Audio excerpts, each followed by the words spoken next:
تاسو معلوماتو نه راغلي زموږ چې کوم CR2 کمپاین هغه پوسټپون شو د کورونا وایرس چې کومه ایمرجنسي شوې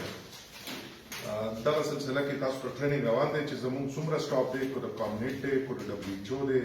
کو زموږ د هیلث سټاف دی بیچ وایز زموږ ټریننګونه روان دي ټریننګونه مکو او دا غي ټریننګ مطابق چې څه هدایت مونږ ته ملاويږي هغه باندې موږ مخکې کار کوو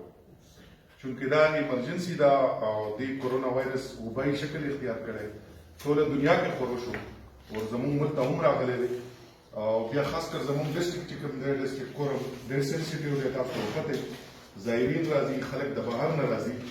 نو تاسو لپاره ټریننګ خو په ډیټیل باندې وکړي خو څو خبرې تاسو لپاره سپیشل دي هغه کې به اوس لیټر موکلې دي چې څو کم لیټر وشو ورسره چې کوم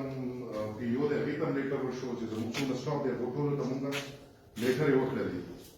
تاسو ته به دا هم پته وي چې د ډیپټي کمشنر په سربراهي کې مونږ ډسټرکټ لیول باندې کمیټي جوړه کړې ده بیا مونږ زونل ریسپانس ټیمونه جوړ کړي دي چې هغې ته کیس ریسپانس ټیمونه دي هغې نه علاوه مونږ په BHO او CHC لیول باندې هم ټیمونه جوړ کړي دي او هر انچارج مونږ فوکل پرسن ډیکلیئر کړی دی او بیا مونږ په خپل آفیس کې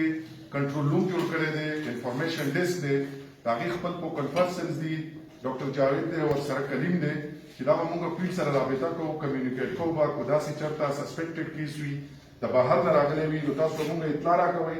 زموږ کیس ریسپانس ټیم به ځي او به انویسټیګیټ کوي کو چېرته داسې سسپیکټډ کیس وي مونږ به ایسولیشن ته بوځو او د هغې نه به سیمپل لرو دویمه خبره دا ده چې زموږ څونه فیلډ سټاف دی PI سټاف هغې دپاره دا ډایرکشن دي چې تاسو به نن نه په خپل کمیونټیز کې په خپل کیچمنټ ایریا کې اویرنس د کورونا وایرس باره کې سټارټ کړئ خو هغه اویرنس به تاسو د ګیدرینګ په شکل کې نه کوئ چې جرګه مو راغوښتې مدرسه کې کوئ خاصې الریډي بند دي یا خلک راغونډ کړئ ډور ټو ډور به کوئ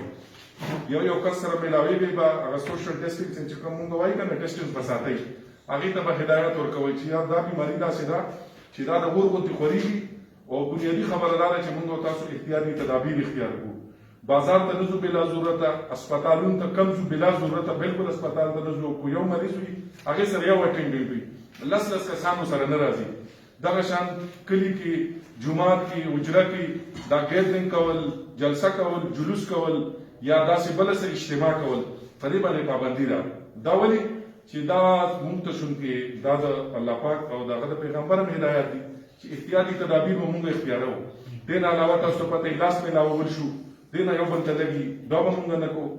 پراپر فاصله به ساتو او چې کوم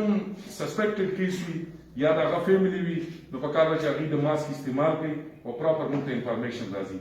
تاسو به خپل کیچمنټ ایریا کې ډیلی بیسس باندې اکټیویټیز کوئ خلکو سره به خبره کوئ کورمشر سره په طریقه باندې هغه پوهه کوئ چې دا د احتیاطي تدابیر دي او هغه اکټیویټیز ځان سره لیکئ چې ما نن دومره کورونو کې اویرنس وکړو دومره خلکو سره زه میلاو شوم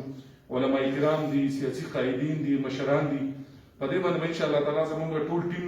چې څنګه موږ په پولیو کې کار کوو دا ټول ټیم به اوس استعمالیږي په کورونا کې چې موږ